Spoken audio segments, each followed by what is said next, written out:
Get ready for an emotional roller coaster ride to the many orphanages that sprout up in the poorest parts of Cambodia. While some are legitimate, children who grow up in less savory ones share painful accounts of mistreatment or worse. Follow me as I track down these orphanages and those who fled them in this episode of CNA Correspondent.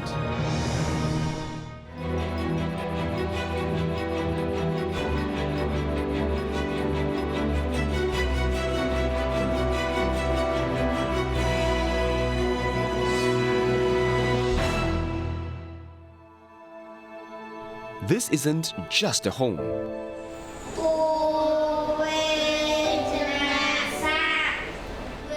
Or a place of learning. For many of these children, this orphanage is their only world. Some have no parents.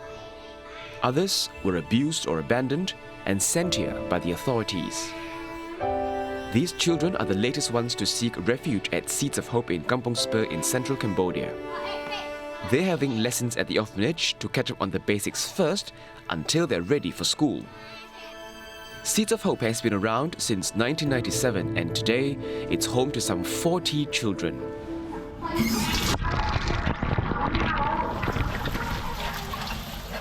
It's almost lunchtime.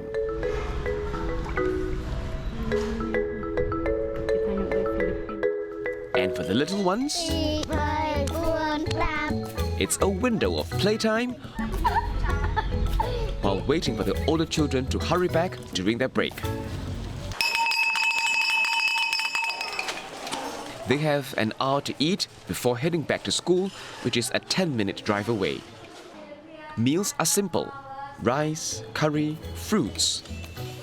These children follow set routines, lessons in the day, and evenings for homework, except on the occasional movie night. It's bedtime at 9 p.m. and they wake up by 5 in the morning.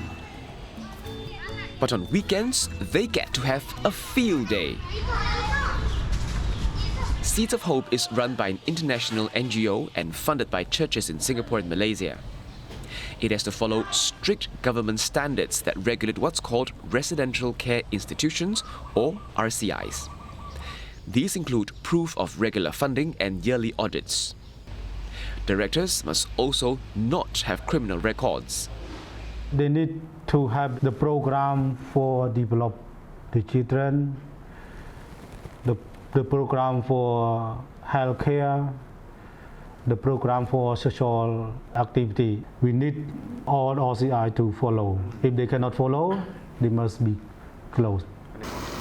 Cambodia began reforming the sector in 2015 to protect children in orphanages. Back then, it found that many RCIs weren't formally registered and 80% of children there had at least one living parent. Many poor families voluntarily give their children to orphanages, hoping they can go to school and have a better life. We meet Usinat, who sent his eldest daughter Chanta to an orphanage 5 years ago. Their home is a tight squeeze for the family of 5.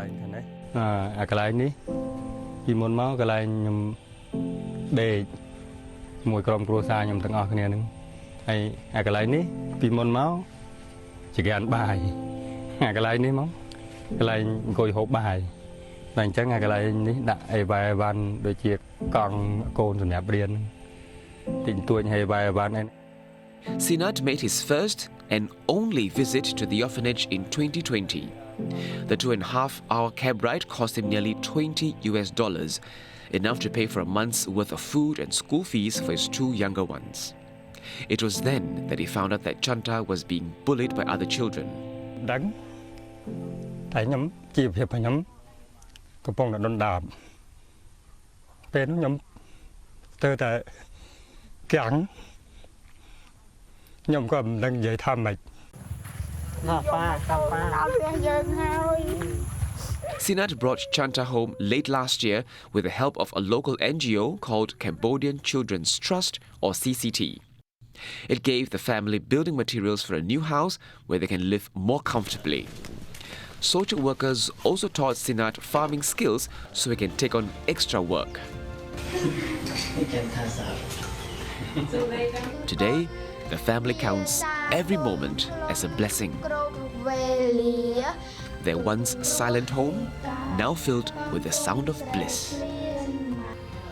Such reunions don't come easy, but authorities working with NGOs are now trying to rehome orphanage children with their parents where possible. This family, driven by poverty, entrusted their children to strangers, a decision that didn't just hurt the parents.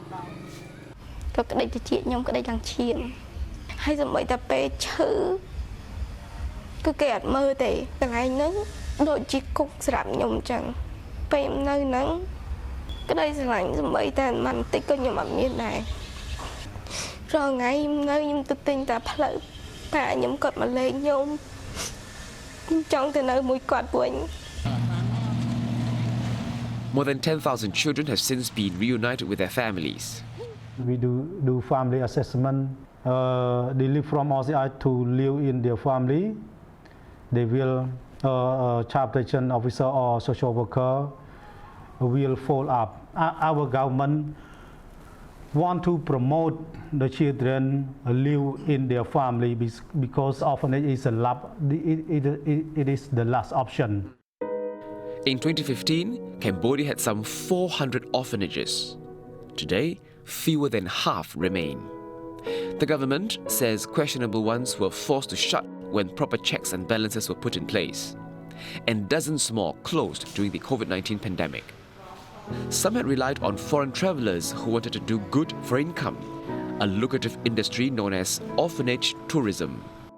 To fill my bed and to show to the tourists coming to see my orphanage, I need to get the children who they come from. Like community, they have the parent, they have the auntie, uncle, grandma, grandpas, mother, father. We make the children wearing the dirty clothes, and they look like pale, and it's make the children that for the tourists feel so sympathized for them, and then so that they can give us the money. The pandemic put a natural stop to orphanage tourism as borders were sealed off and donations from tourists dried up. NGOs are hopeful the return of tourists won't mean the resumption of less ethical practices or a new wave of painful family separations. It's all quiet now at this village near Siem Reap. We're here to track down a facility that encouraged orphanage tourism. It's since shut, but villagers paint a picture of how thriving it used to be with travelers throughout the year. They point us to the wife of the former orphanage director. We take you behind the closed doors of orphanage tourism when we return.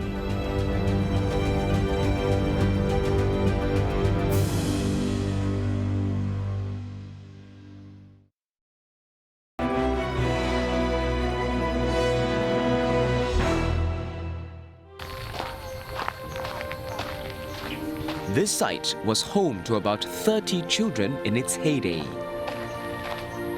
The size of around 10 football fields, it has a classroom near the entrance. And further in are the living quarters, a building to host visitors, and the children's dorms.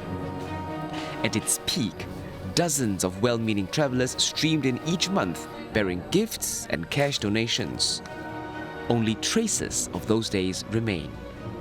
Void of foreigners and their funds, the orphanage shut down during the pandemic. The children sent back to their families. Its former director, who owns the land, shows me around the compound, which even has a cow farm tucked away at the back. Bo Bien started out as a teacher in the village. In 2007, he founded an NGO to run free lessons for children. Those from poor families were allowed to live on the premises. Though he branded his place as an orphanage, it was never registered as such. His application was rejected as he lacked fixed sources of funding. But income from visitors could come up to as much as $1,000 a day.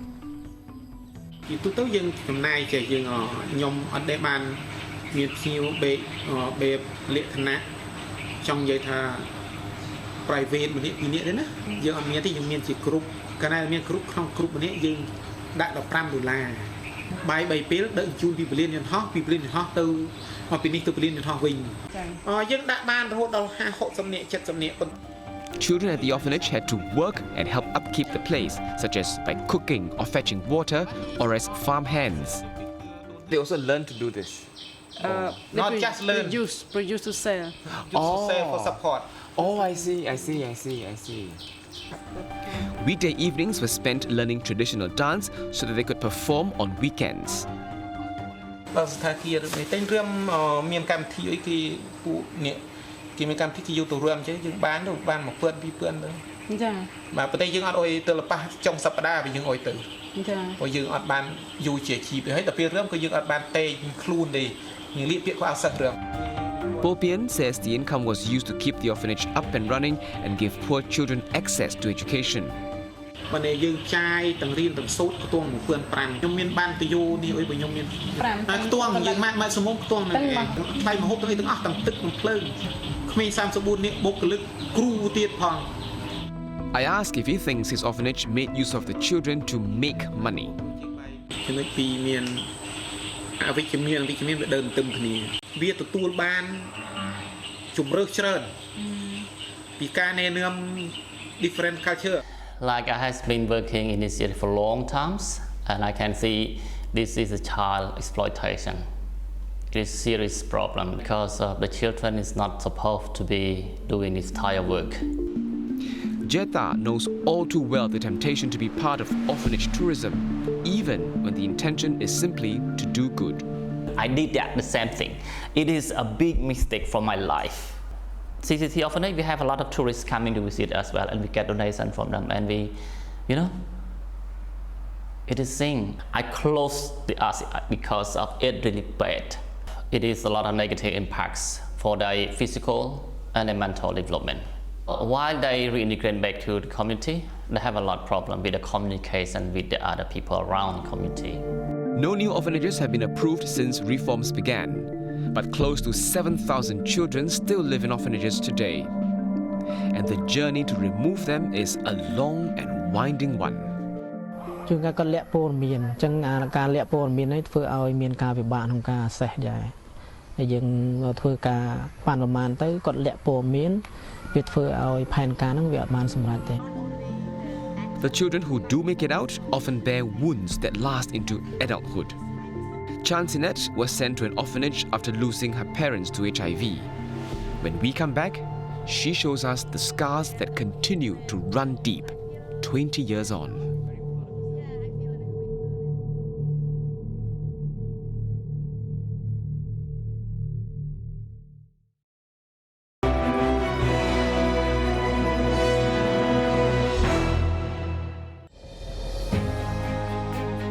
You need to take all the treasure of happiness in that darkest time. When it's bad thing, but also small thing make you happy. It is very meaningful for me that living my life is like I living the last day.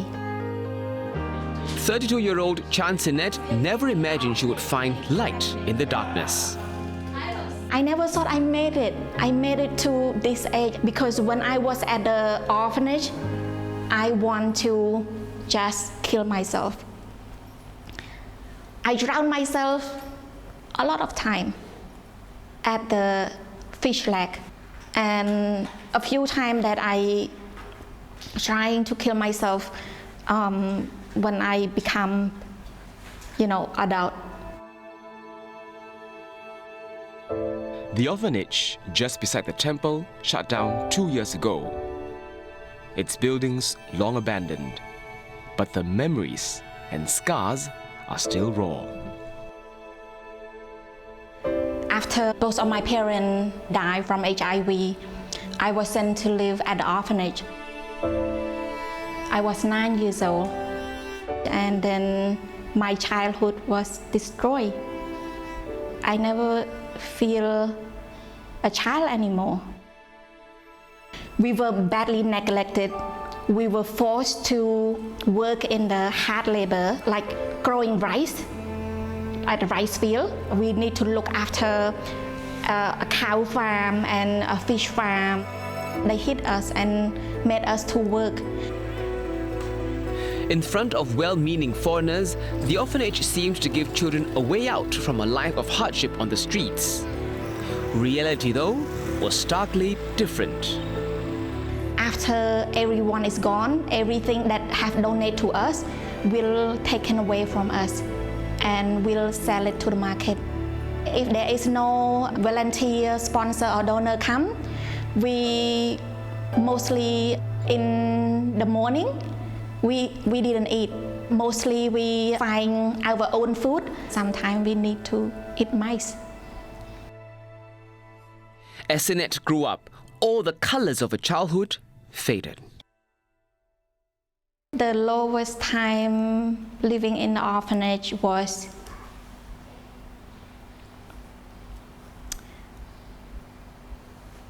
when I was raped by the director of the orphanage. Okay. How old were you?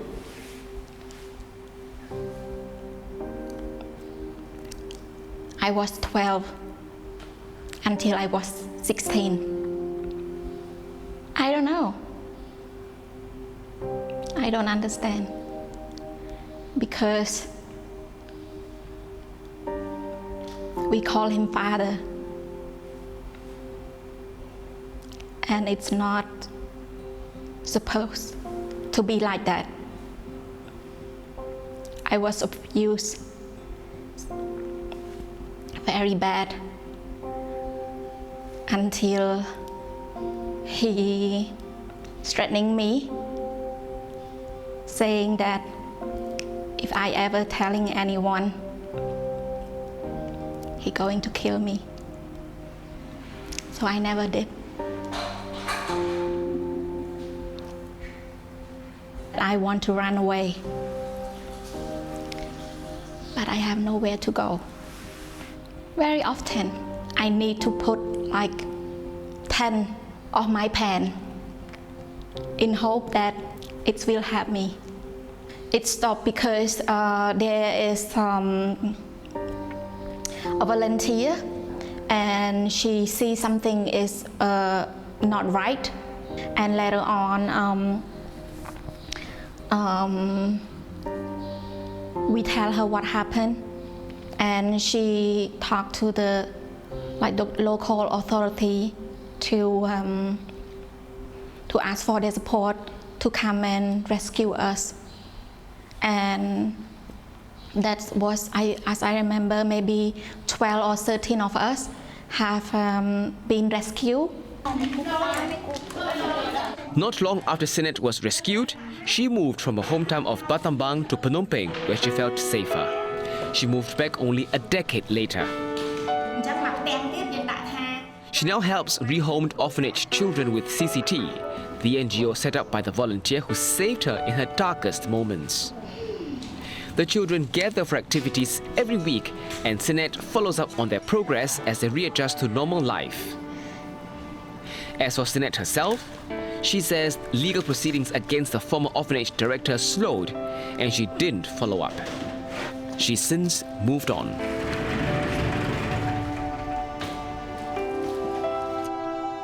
I asked the authorities what children in her shoes can do to protect themselves. We have the law. Cambodia, we have the law, especially criminal code. That is a law that protects all the citizens in Cambodia. So children or their parents can file a complaint to the court or inform to police. They have a right to take court action or any other action or through the social affairs, but the problem is obviously children are very vulnerable. So for them to speak out against something that happened just would either take very time. It's a very sensitive situation. So not many would speak out. They do have a recourse, but it's just very complicated. So share that with you as well. UNICEF says currently there's enough support from the government, NGOs and private sector to help children cope with post-traumatic stress. But every healing journey takes time.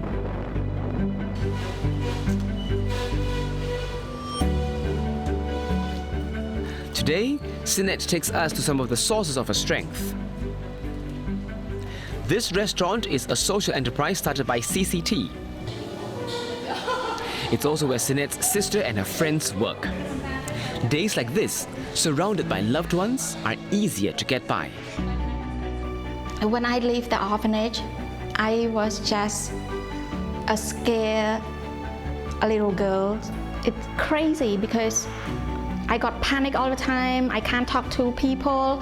I can't cross the road. I can't go to school. And I think getting tattoo is the cover of how I scare other people off from hurting me. It took me 20 years to where I am today. To be happy, I can say. To be able to talk about this and sharing and feeling not ashamed. I think I will tell my 12 years old Sinette that I forgive you. When I was young, I take all the blame. Everything that bad that had happened to me, my parent died, my sibling need to be separated, the bad thing that happened to me, everything that hurt me is all my fault. For 20 years, I hurt myself. I wasted my 20 years by not being happy. It is only us who find our own strength. But in my experience, first thing first is love from our own self. That's how I find my own strength. Sinette now campaigns for change, justice, and an end to the exploitation of orphanage children on global platforms such as the United Nations.